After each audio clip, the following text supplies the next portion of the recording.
ये 8 लक्षण प्रकट होने लगते हैं जिसके ऊपर प्रभु की कृपा होती है। पहला, घोर अपराध करने वाले के प्रति भी दया की भावना, शांति पहला लक्षण है। भाव में भी पहले शांत भाव है। हमारे ऊपर श्री हरिजू की कृपा है, इसकी पहचान ये 8 लक्षण। पहला, शांति, अर्थात घोर अपराधी के प्रति भी गुस्सा ना क्षमा करना, ये हरि की कृपा का लक्षण है। देख लो भाई, घोर अपराधी शब्द तो जाने दो, जरा सा प्रतिकूल हो जाए तो लाख समझाओ पर भ्रकुटी तनी रहती है। ईर्ष्या, द्वेष, मात्सर्य, द्रोह, ये उपासक के हृदय की विषय नहीं, ये तो गंदे विषयी पुरुषों के हृदय के लक्षण हैं। जहां ईर्ष्या है, मात्सर्य है, द्वेष है, द्रोह है, ये कुमति के लक्षण है, ये सुमति के लक्षण नहीं, ये हरि कृपा पात्र के लक्षण नहीं। आपसे जो अपराध कर रहा है, द्रोह कर रहा है, आपका क्षमा बल ये हरि प्रसाद से होता है। शांति, क्षमा बल, शांति, सह गया, क्या करूं, सहना ही पड़ेगा क्योंकि भगवत मार्ग में वो ऐसा नहीं होता। शांति, बुरा ही नहीं लगा, हरि कृपा पात्र को बुरा ही नहीं लगा। उमा संत के यही बड़ाई, मंद करत जो करे भलाई, ये सीधा शांति की व्याख्या है। अपने यहां मंगल गान में, करत जे अनसहन निंदक तिनहु पे अनुग्रह कियो, ये है हरि कृपा, ये है आचार्य कृपा, गुरु कृपा। अपराधी पर भी क्षमा का भाव होना, भला ऐसा है, अपराधी पर भी क्षमा का भाव होना, ये हरि कृपा पात्र में ही होगा, अन्य में नहीं। तो अगर अपने हृदय में ऐसा लगे कि ऐसा नहीं है तो हरिजू से प्रार्थना करनी चाहिए कि कृपा करो, मेरे में सामर्थ्य आवे। दूसरा, अनुसूया, वो किसी भी के प्रति कभी भी कोई दोष दर्शन ही नहीं करेगा। दोष कथन, दोष श्रवण की तो बात जाने दो। अनुसूया, दूसरों के गुणों में दोष ढूंढना, ये नहीं होता, हरि कृपा पात्र में ये नहीं होता। ये सब भजन के नाश करने वाले, जैसे पहला अपराधी पर क्रोध कर देना, तो माया ने भेजा इसीलिए था कि तुम्हारे साथ व्यवहार ऐसा करे कि तुम क्रोध करो, क्रोध करोगे तुम्हारी ऊर्जा शक्ति नष्ट हो जाएगी, अध्यात्म में जो चलने की थी, और कहीं तुमने संकल्प कर लिया तो भजन शक्ति नष्ट हो जाएगी। तो अगर भजन बल है तो गया, जरूर उसको दंड मिलेगा, पक्का मिलेगा, 100% मिलेगा, लेकिन आप खाली हो गए, ना भजन करने की वृत्ति रहेगी और ना भजन रहेगा, दोनों बात। अनुसूया, किसी के सद्गुणों में दोष देखना, गुणों में दोष ढूंढना, ये हरि कृपा पात्र में नहीं होता। ये बहुत मंगलमयी बातें हैं जिससे हमारा भजन मार्ग पुष्ट होता है। तीसरा, वो बाहर से और भीतर से पवित्र रहता है, हरि कृपा पात्र।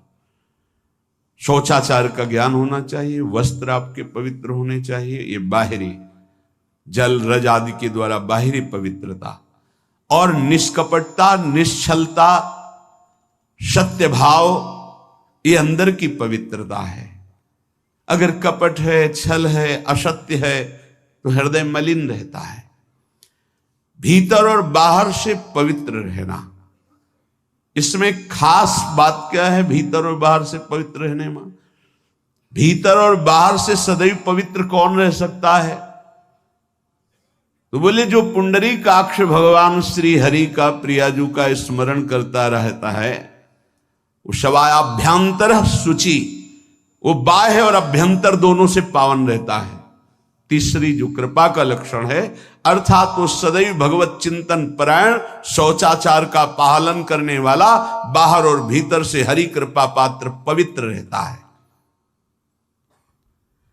लघु शंका में जल पात्र में रखा जाता है, जनेंद्रिय को पवित्र किया जाता है, फिर हाथ रज से धो के, फिर कुल्ला करके, आचमन करके, पैर धोकर, ऐसे पवित्र आचरण, ऐसे पशुवत व्यवहार ठीक नहीं।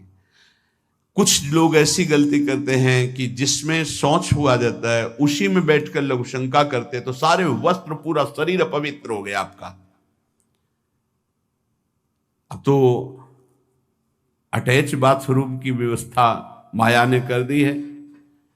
हमें लगता है कि शौचालय अलग होना चाहिए और स्नान गृह अलग होना चाहिए, थोड़ा ही चाहे भेद हो, अंतराय होना चाहिए पवित्रता के लिए। अब ये शौचालय है, यही स्नान करना है, यही लघु शंका करनी है, तो पवित्रता का निर्वाह नहीं हो पाता।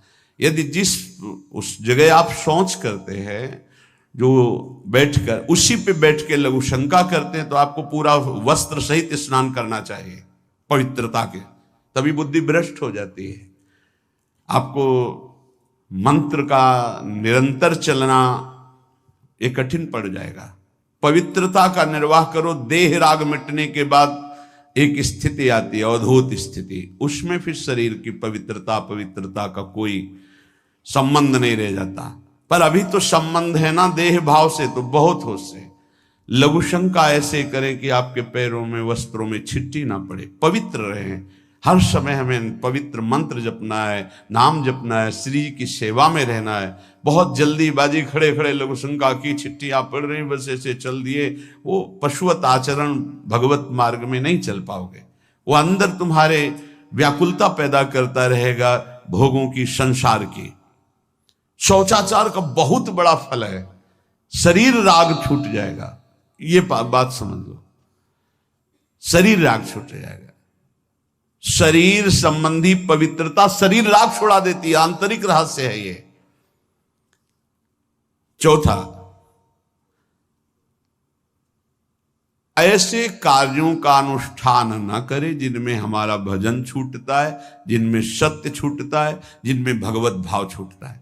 जैसे आपके ऊपर कृपा हुई, आप भगवत मार्ग में चल रहे हैं, अब आप ऐसे संसारिक कार्यों का अनुष्ठान कर रहे हैं जिनमें आपकी चित्तवृत्ति बिल्कुल भगवत विमुख हो रही, तो जीवन का लाभ क्या होगा? लाभ तो है भगवत स्मरण सहित। इसी की मानो टीका है, छठदम शील बिरत बहु कर्मा, निरत निरंतर सज्जन धर्मा।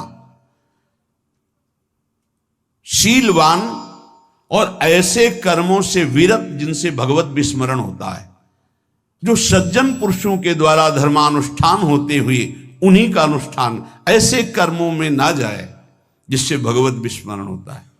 जैसे कल एक ने प्रश्न किया कि मैं खाता तो नहीं हूं लेकिन मांस के दुकान में मांस बेचता हूं, होटल आदमी, क्या उचित है? ये उचित कैसे हो सकता है? तुम और भी तो व्यापार कर सकते हो। जरूरी है धर्म का पालन करने की इच्छा करते हो, धर्म आचरण करते हो, ऐसा नहीं। तो विरत बहुकर्मा, उन कर्मों से हमें विरत रहना है जो हमारे धर्म के विरुद्ध है, जो भजन के विरुद्ध है। हरि कृपा पात्र ऐसे कर्मों का अनुष्ठान कर ही नहीं सकता। और शारीरिक श्रम इतना जिससे हमारा भजन का तार ना टूटे। जब भजन का अभ्यास किया जाता है तो हर कार्य को सुचारू रूप से करते हुए एकाग्रता भजन में रखी जाती है। हम वो कार्य जल्दी से कर ही नहीं सकते जिसमें भजन छूट जाए और कार्य पूरा हो। नहीं, हम कार्य करेंगे, हमें छोड़ दीजिए, हम अपने चिंतन से युक्त होते ही बिल्कुल कार्य करेंगे। जैसे कई साधक हैं, उपासक हैं, बड़े अच्छे उपासक हैं, उनको आप कार्य दीजिए कि आप पानी गर्म कर दीजिए, पात्र बहुत सुंदर साफ होगा, पानी बहुत गर्म, लेकिन आप कह दीजिए कि 5 मिनट में गर्म करके ले, तो उनसे असंभव नहीं होगा। छोड़ दीजिए उनको आप, वो मतलब ऐसा कार्य करेंगे प्रशंसनीय, पर वो समय से। उनका एक सिद्धांत है, बहुत अच्छा लगता है, और अपने को पता है इससे जल्दीबाजी नहीं होनी। पात्र मार्जन करना है, छोड़ दीजिए, आप उसको टोकिएगा नहीं, आप जल्दी मांझ के, उससे नहीं होने वाला। वो तनिक भी दोष नहीं रहने देगा पात्रों में, पर समय दीजिए, आराम आराम शिव कर। हमें अच्छा लगता है, भगवत चिंतन परायण उपासक की यही वृत्ति होती है। पोछा लगाना है, बिल्कुल बढ़िया लगेगा, लेकिन आपको सर से घुमा दे, वैसा नहीं होगा। आप छोड़िए और जाइए, हटिए, और वो अपने ढंग से लगाएगा और एकदम क्लीन करके। यही उपासक का लक्षण होता है। जो कार्य करेगा सांगोपांग करेगा, पर वो बहुत मस्ती से होगा, क्योंकि उसका भगवत चिंतन चल रहा है। अधिक ऐसे जिससे हमारा चिंतन छूट जाए, थोड़ा संयम में आना चाहिए। ये भगवत कृपा पात्र का लक्षण है। अपने भजन का फल देखना, भगवत कृपा पात्र की सबको प्रदान कर देना। हिम्मत है, अपने भजन, इतनी मेहनत से किया हुआ भजन, भजन होने के बाद, हे प्रभु इस भजन का फल हो, सर्वे भवन्तु सुखिना सर्वे सन्तु निरामयः। यहां तो कहते हैं महाराज, एक माला रोज आपके लिए करता हूं कि आपकी बीमारी ठीक रहे, तो शेष किसके लिए करते हो प्रभु? शेष क्या? अगर इष्ट और गुरु के लिए तुम्हारा है कि एक माला करते, तो फिर इतनी माला करते तो हमें क्या होगा? सब आपको दे देंगे तो हमें क्या होगा? तभी भजन का रहस्य नहीं जाना। सबके मंगल के लिए अपने भजन को समर्पित कर देना। देखो भाई भजनानंदी, भजन में अरुचि होने लगेगी? नहीं होने लगेगी। सुबह से शाम तक पसीना चुआए हम, और भजन का फल दे दे सबको। तो इसका रहस्य बताते हैं। सबको जे भी कहा सर्वे भवन्तु सुखिना, तो सर्वत्र विराजमान भगवान वही पलटकर अनंत रूपों में आपके ऊपर बरस पड़ेंगे। ये आंतरिक रहस्य है। हमने जो भजन किया वो एक सीमा में था, और जब हमने संपूर्ण विश्व को दे दिया तो असीम बनकर वापस हुआ। ये भाव न समझ में, अगर ये भाव न कहे तो एकदम लगे हम अपना भजन क्यों दे दें सबको। उस सर्वात्मा में विराजमान जो हमारा प्रभु है, उसी को समर्पित कर। सर्वे भवन्तु सुखिना, तो वो सब पलटकर सब जगह से वापस आया, सबका आशीर्वाद आया, और वो महान बनता चला गया। ये लाभ है, आंतरिक लाभ है। अगर तुम्हारा भाव ऐसा न बनता हो तो आप प्रभु को तो अर्पित करते ही है ना, तो वही प्रभु सब में विराजमान है। ऐसा भाव करके सर्वात्म स्वरूप भगवान को हमारा भजन समर्पित है। सब रूपों में प्रभु विराजमान है। ये हरि कृपा पात्र का लक्षण चल रहा है। और छठवां, अपने भजन से अपने लिए कुछ भी ना चाहना, और दूसरों की तो बात जाने दो, दूसरों से कुछ ना चाहना ये तो ठीक है। अपने भजन से अपने लिए कुछ ना चाहना है हिम्मत। देखो ये हरि कृपा पात्र में हिम्मत होती है। अपना भजन अपने प्रयोग में ना लाना, इसका भी आंतरिक रहस्य है। अपने प्रयोग में आप शरीर को लेकर के बोलेंगे, अगर स्वरूप को लेकर तो प्रयोग की कोई वहां जरूरत ही नहीं। स्वरूप पूर्ण काम है, वहां कोई अभाव नहीं। जब आप कोई भाव अपने लिए करेंगे तो देह भाव होगा। देह भाव से किसी विषय की मांग होगी। विषय पूर्ति भजन का फल नहीं होता, भजन का फल होता विषय निवृत्ति। बहुत जोर की बात है, कैसे समझ में आए? अपने भजन का भी फल अपने लिए नहीं, दूसरों से कुछ चाह रखना तो बात ही जाने दो। भजन से भी कोई अन्य सुख की चाह नहीं हुई। क्या चाहिए? भजन ही बनता रहे, भजन का फल भजन बनता रहे, खूब निरंतर जप करते रहे। सातवां, किसी भी मान सम्मान कीर्ति पद प्रतिष्ठा के मिलने पर हृदय का असंतुष्ट हो जाना, यह हरि कृपा पात्र का लक्षण होता है।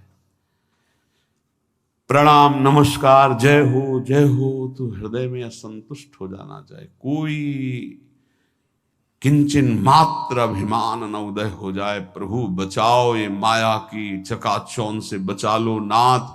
कौन सा अपराध बन गया कि आपकी जय की जगह यहां हमको ऐसा सुनना पड़े।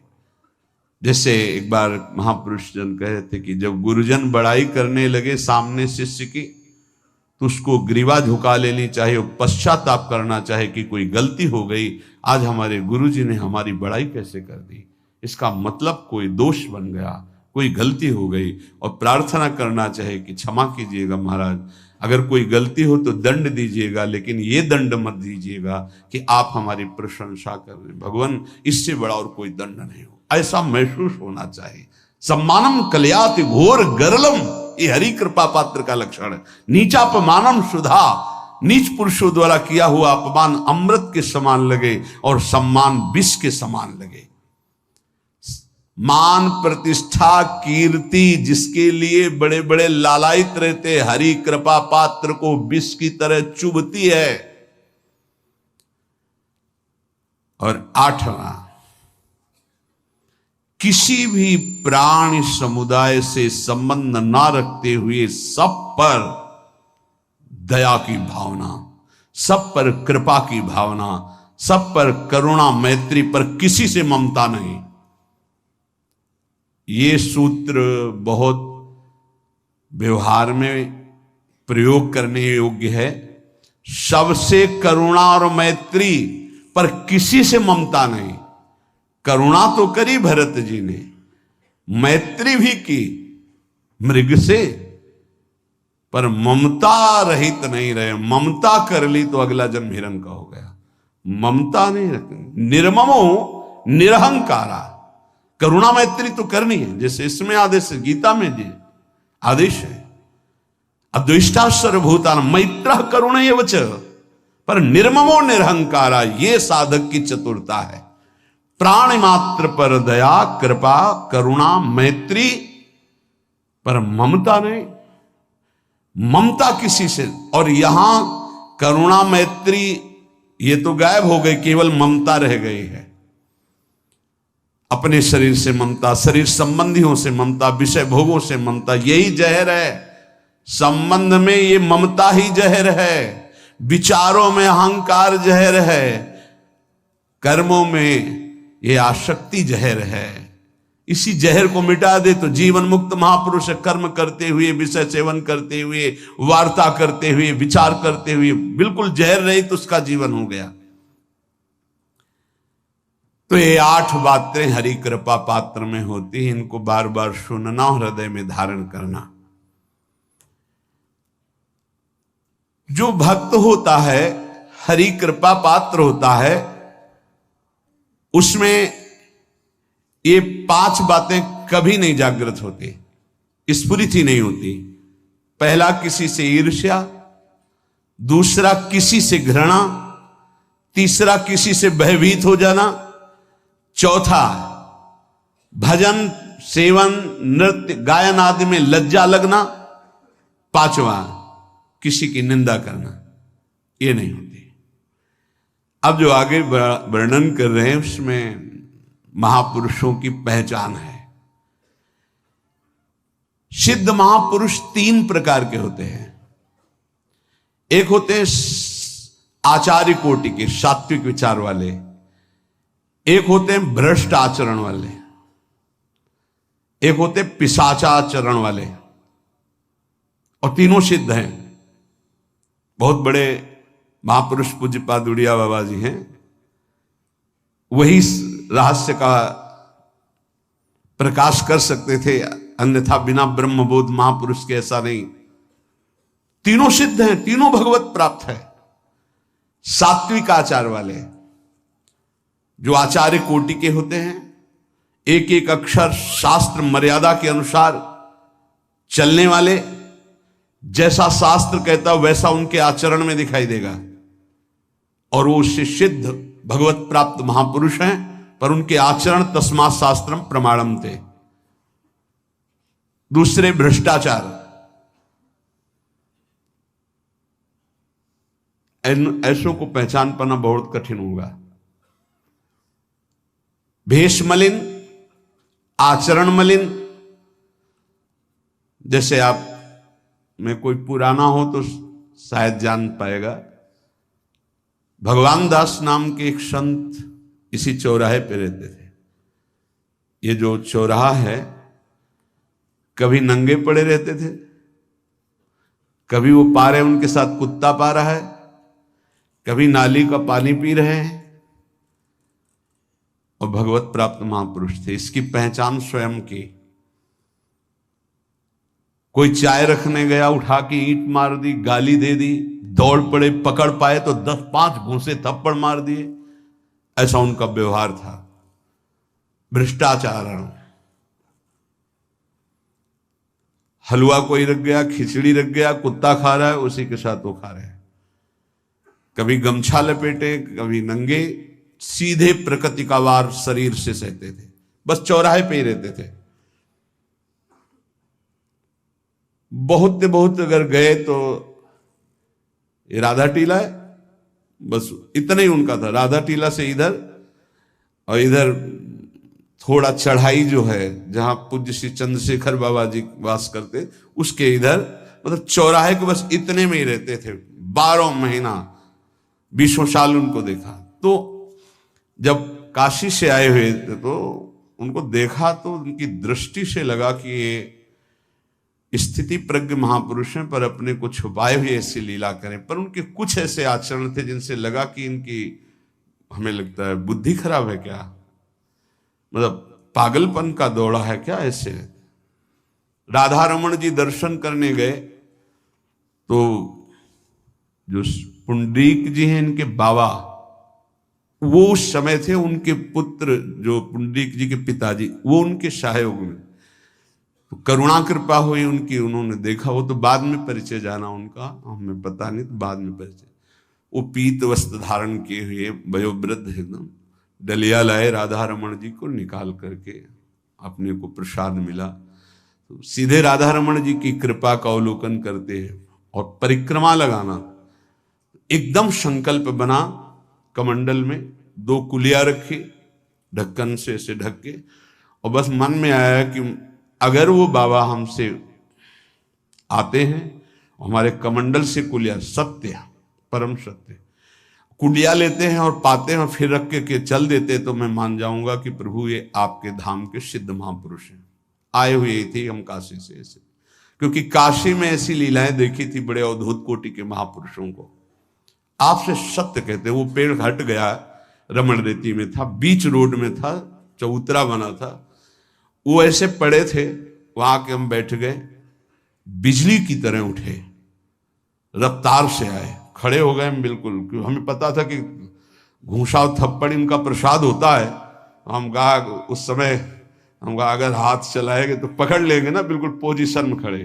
तो बंगाली भाषा में कुछ बोले, वैसे गले में हाथ डाला, ढक्कन हटाया, कुलिया निकाली, पाया कुलिया वहीं रखा, ढक्कन रखा, गए और वहीं लेट गए। सत्य कहते एकदम रोम रोम खड़ा हो गया कि अरे भगवत प्राप्त महापुरुषों को जानना बड़ा कठिन है, कैसे आचरण, भ्रष्ट आचरण से रहते हैं। कभी दिगंबर, कभी गमछा लगा हुआ है, कभी कुत्ते के साथ खा रहे, कभी नाली का पानी पी रहे। पूज्य बाबा कह रहे आचरण मलिन, नाली या पैखाने का भी पानी पीने में उनको कोई भी परेशानी नहीं। गंदे जगह मलिन भाव से पड़े रहना, किंतु वृत्ति हर समय भगवदाकार रहना, भगवदाकार रहना। ये तीसरे, पिशाचाचार, गाली गलौज करना, ईंट पत्थर से मारना, हर मलिन चेष्टा बहुत कठिन है, बहुत कठिन है। ये सब देखने को मिला है भगवत कृपा से तीनों प्रकार के महापुरुषों का। वृंदावन में एक आगंतुक संत आए थे बाहर से, वो रात्रि में हर वृक्ष के नीचे खड़े रहते, पैर सूज गए थे, उनको कभी बैठे और लेटे नहीं देखा, खड़े ही रहते थे। ये 25 वर्ष के लगभग की बात है। उनको जब देखा तो देखते ही उनकी दृष्टि ऐसी थी ऊर्ध्व, लगा ये तो भगवत प्राप्त महापुरुष हैं, 45 वर्ष की अवस्था हो, बस खड़े रहते थे, चरण उनके फट गए थे, ऊपर से ऐसे खड़े खड़े। रात्रि में एक दिन हिम्मत की, बोलते नहीं थे वो, अरे लार बह रही है ऐसे गंदे कपड़े, महाराज जी आप कृपा करें। उस समय मदन टेरे में कि आप आइए, तो सहज में से खड़े हो गए। तो आटे के 4 लड्डू हमें मिले हुए थे, तो उनका आप कृपा करके पाइए, पाले। तुमका आपका ये जो बाहरी परिवेश है और आपके जो बाहरी लीलाएं हैं, ये बाहरी लोग तो भले न समझ पाए, पर प्रभु मुझे ऐसा अनुभव होता है आप भगवत प्राप्त महापुरुष हैं। रो पड़े हो, कभी हमने उनको ऐसा नहीं देखा, रो पड़े। और उनका ये हमारे गुरुदेव की कृपा है। उनका कब से वृंदावन आप आए? बोले कुछ दिन हुए। बोले वृंदावन की रज का प्रभाव कितना दिव्य है कि अब जाने का मन नहीं होता है। पर आप अब दोबारा हमसे मिलने की चेष्टा मत कीजिएगा, कभी दूर से देख लीजिएगा, पर आप कभी मिलिएगा नहीं। आप भक्त हैं इसलिए आपसे संभाषण कर लिया। ये तो आपने सुना, सुबह की लीला, ईंट चल रही थी उनपे, वो दिगंबर खड़े थे, ईंट मार रहे थे लोग, परिक्रमा वाले लोग उनको ईंट मार रहे थे, कई जगह उनके ईंट लगी। उनको लग रहा था ये पागल है, नहीं पहचाना जा सकता। 3 प्रकार के महापुरुष होते। एक होते सात्विक आचार वाले, बहुत जो शास्त्रीय आज्ञाओं वैसे ही अक्षर से आपको दिखाई देंगे, आचार्य कोटि के, पवित्र शरीर, पवित्र वस्त्र, पवित्र आचरण, एकदम आचार्य कोटि। दूसरे एकदम भ्रष्ट आचरण, समझ ही नहीं सकते आप। तीसरे पिशाच की तरह, समझ ही नहीं सकते उनको। अब लाभ होता है केवल पहले वाले से, सात्विक, तस्मात् शास्त्रम प्रमाणम थे, इससे जनता का लाभ होता है। इन 2 से विशेष हानि हो जाती है, क्योंकि इनके आचरण ऐसे होते हैं, साधु अवज्ञा तुरंत बहुत जल्दी विनाश होता है ऐसे महापुरुषों के अपमान से। सात्विक महापुरुषों के नहीं, अगर उनसे अपमान भी हो जाएगा तो क्षमा करेंगे वो सब। इनको न क्षमा से मतलब है, न पिटाई से मतलब है, इनकी दैवी शक्ति तुम्हारा नाश कर देगी। ऐसे से बहुत, क्योंकि इनको समझ में नहीं आएगा ना। काशी में भी देखा, कुल्हड़ चल रहे हैं सब, और ब्रह्माकार वृत्ति, लोग समझ नहीं पा रहे हैं, चाहे कि कुल्हड़ जमाए मार रहे हैं उनके ऊपर। ऐसे किया, बिल्कुल जो चर्म है प्रकृति को सहते सहते भैंसे का जैसे हो गया मोटा एकदम, और उनके ऊपर मार पड़ रही है, वो मुस्कुरा रहे हैं, चल रहे हैं। उनका गजब हो गया, ब्रह्माकार स्थिति महापुरुष के सामने। ऐसे कोई समझ ही नहीं पाता। तो कह रहे हैं ऐसे भक्तों से प्रायः सबकी हानि हो जाती है, क्योंकि समझ पाते नहीं कि स्थिति क्या है, और जब उनका अपमान करते हैं, उनको मारते हैं, पीटते हैं, उनका सर्वनाश हो जाता है। वो करते नहीं है, उनका प्रभाव कर देता है। पर सात्विक महापुरुषों से किसी का मंगल नहीं होता। इसलिए समाज का परम मंगल शास्त्र के द्वारा आचरण किए हुए जो सिद्ध महापुरुष हैं उनसे होता है। ये 2 प्रकार के महापुरुष जो होते हैं, कई तरह से हानि हो जाती है। आप समझ ही नहीं पाएंगे, आप अपमान कर देंगे, अनिष्ट हो जाएगा आपका, क्योंकि यहां ना क्षमा है न दंड है। दैवी शक्तियां उनकी सुरक्षा में लगी हुई, वो सर्वनाश कर देंगी। इसलिए बाबा परिचय बता रहे कि अगर तो इनको पागल न समझा जाए। ये प्रायः, जैसे एक बार बताया था कि हरगोविंद जी के पांडाल में रास हो रहा था, एक दिगंबर महापुरुष आए और वो ऐसे खड़े थे पीछे से, चूंकि आरती करने के बाद पीछे राधा वल्लभ जी की गए तो पीछे ही खड़े होना था, तो बिल्कुल पास बूट पहने हुए मारा लात पीछे से, वो मुभरा गिर गए, आराम से खड़े हुए। रास को ऐसे नेत्रों से हल्का सा और बस फिचल दिए। वो पीछे 10 बार लात मारता गया, वो मुड़ के नहीं देखा किसने मारा। पीछे पीछे हम 10 कदम चले, गजब हो गया, ऐसी स्थिति इस महापुरुष की। और ये बावरा जान नहीं रहा कि अपना सर्वनाश कर दिया हमने, और वो गजेंद्र की तरह मतवाले ऐसे फोगला की तरफ चल के निकले। कैसे समझोगे महापुरुषों को? बाहरी व्यवहार।